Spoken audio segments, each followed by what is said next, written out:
Hello students, now today we'll start exercise 7b of chapter 7 linear equation from R.S.Agarwal, and today also I've come up with three specific sums, that is question number 6, 13 and 16. So let's start with question number 6.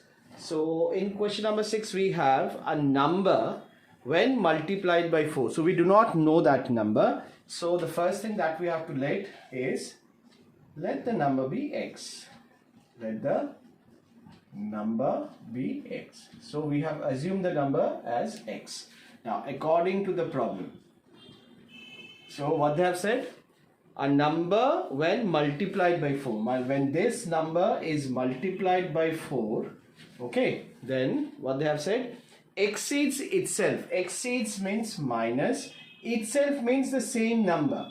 Okay, so when you subtract the same number from the multiple of 4 and the number, you get the result as 45. Okay, you get the result as 45. Now you have to find the number. So what is 4 into x? 4x minus 4x minus x, that would be equals to 45. 4x minus x is 3x equals to 45. Now to get the value of x, you have to transpose this 3 towards right hand side. So 45 divided by 3 would be what? X equals to 15, isn't it? So your required number is 15. So you will write it down. Therefore, the required number is 15. Okay, now let's move on to question number 13. Now according to the question number 13, what we have, find two consecutive positive odd integers. Positive means it has to be on the right hand side of the number line, isn't it? So we have studied that the positive odd numbers are towards right hand side of the number line. Now another thing that you have to observe, that if I write the number as suppose 1, 2, 3, 4, 5 ... say endless numbers are there. Now if I want to ask that which are the numbers will be considered as odd, so you will say, sir, 1, 3, 5, these are all odd numbers. Now what is the next observation that you can do? The next observation you can do is that if I say what is the difference, these are the consecutive odd numbers, okay, these are the consecutive positive odd numbers. Okay, now if I want to ask you, so what is the difference between each consecutive odd number? So what you should say, what is the difference between this? 2, because when I add 2 with 1, then only I am getting 3.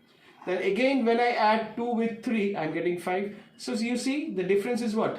2, isn't it? So the difference between any two, it is not that only 1, 3 and 3 and 5, any two positive odd numbers, the difference between any two positive odd numbers is always 2. Okay, so now as we are not aware of which two odd numbers, so the first thing that we'll do is let the first positive odd number be x. So obviously if this is the first positive odd number, so what will be the next positive odd number? Obviously what we have to do, we have to add 2, isn't it? So second positive odd number will be what? X plus 2, isn't it? So now what they have said, so the sum of, find the consecutive positive odd number whose sum is 76. So the sum of these two number, they have said, would be 76. Now according to the problem, the sum of first and the second number would be equals to 76. So this is first number and this is second odd positive number. Now solve it. X plus x is what? 3x plus 2 is equals to 76, isn't it? So first of all what we have to do, we have to transpose this plus 2 towards right hand side. So it will look like 3x would be equals to 76 minus 2. What we'll get? We'll get 74, isn't it? So now we'll divide this 74. No, I think I have done somewhere wrong. Oh, this would be 2. Sorry, this would be 2. Extremely sorry. 2x. That is x plus x is 2x.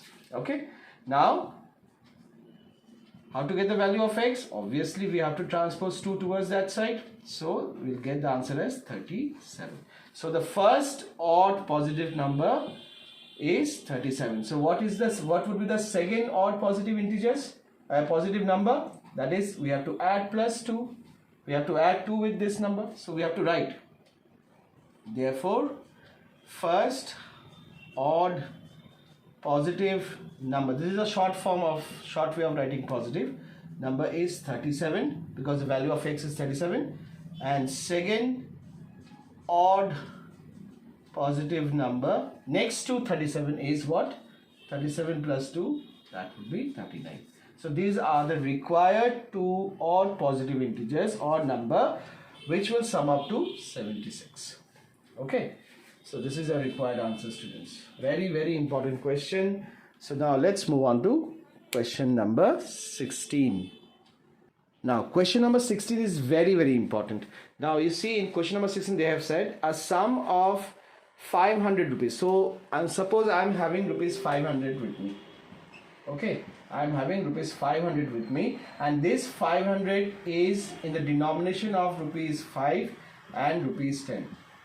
Means that I am having some number of 5 rupee note and some number of 10 rupee notes with me. So when I am counting all the numbers of 5 rupee note and all the numbers of 10 rupee notes, so I can observe that I am having the total amount as 500 rupees.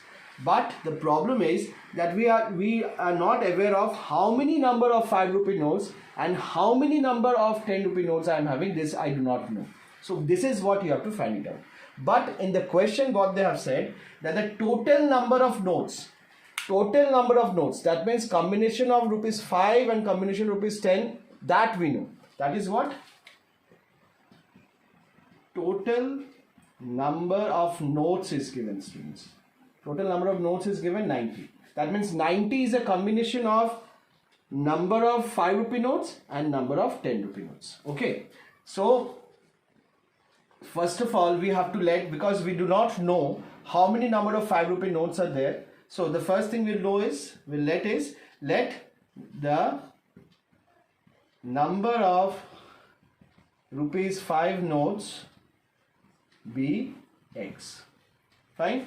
So out of 90, if x numbers are rupees 5, so how to get number of 10 rupee notes? Obviously I have to subtract this x from 90, then only I can count now how many 10 rupee notes are there. So number of rupees 10 notes would be what? 90 minus x. Okay, so we have assumed that the number of 5 rupee notes is x and number of 10 rupee notes is what? 90 minus x. Okay, now according to the problem. Now another question. See, suppose if you ask me, sir, how many 5 rupee notes you are having in your purse. So in that case I will answer you, I am having 10 5 rupee notes. So this is the answer of your first question. Fine. So what you have asked, how many 5 rupees notes you are having. So I have answered 10. Okay, rupees 5, I am having 10 notes. Now your second question is that, suppose your second question, sir, what is the amount you are having then? So this time you are asking me the value of money. Fine. The first question was number. How many 5 rupee notes I am having? 10. Now you are asking me the value of money. In this case, what I have to do? I have to multiply 5 with 10 and I have to answer you that I am having 50 rupee notes.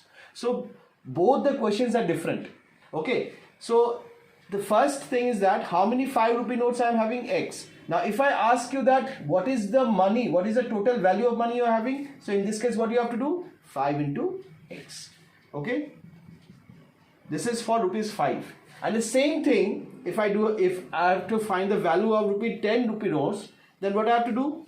10 into this. So value of money for 5 would be what? 5 into x, because I am having how many numbers of 5 rupee notes? This is x. And how many number of rupees 10 I am having? 90 minus x. So value of 5 would be 5 into x, and value of 10 rupee notes will be what? 10 into this. And this two will combine to form 500 rupees. Okay, now let's solve this. 5 into x, 5x. How to open the bracket? So we have to multiply 10 with 90. It will become 900 plus minus 10 into x. 10x equals to 500. Now, as I've always said that you will keep the variable term on the left hand side and will take all the constant terms towards right hand side. So this is a constant term, students. So you will take this to right hand side and you will keep all the variable terms on the left hand side. So 5x minus 10x, that would be equals to 500 minus 900. Now solve it. Plus minus 10 minus 5 is 5x. 10 is greater, so we'll put minus sign. Similarly, plus minus is minus. 900 minus 500 is 400. 900 is greater and is carrying minus sign, so we'll put minus sign. So when both the side are having the minus sign, so we'll reduce this minus sign. Okay, now let's get the value of x. So the value of x would be 400 by 5 and that would be what? 80. So value of x is what? 80, and x was what? Number of 5 rupee notes. So we have to write this. Students. So this part you have to write it down because I don't have any space, so I am writing it here. So what you have to write? Number of rupees 5 notes. That would be what? 80, because value of x is what? 80. Now number of rupees 10 notes. So 10 notes is what? 90 minus x, and what is the value of x? 80. So we'll do 90 minus 80 and this would be equals to what? 10. So we have 10 number of 10 rupee notes and 80 number of 5 rupee notes. Okay, so this is your required answer. So that's it for today's session, students. Thank you so much. God bless you and stay blessed.